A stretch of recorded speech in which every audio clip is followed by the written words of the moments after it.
How to find gas stations on Google Maps. Hello everyone! Today I'll show you how to find gas stations using Google Maps. This feature is very useful when you're on the road and need to find the nearest gas station. Here's how to do it. Launch the Google Maps app on your device.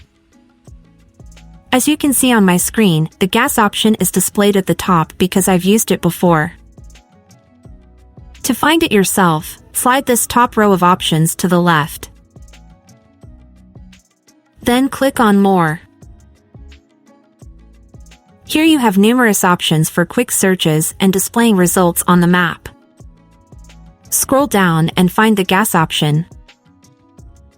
Click on it.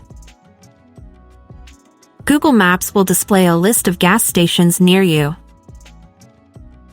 You can browse the results and choose the one that best suits your needs. Also, you can get directions to your chosen gas station.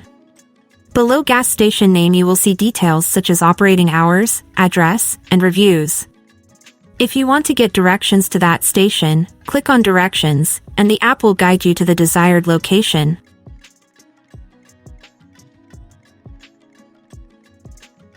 That's it! Now you can easily find gas stations using Google Maps.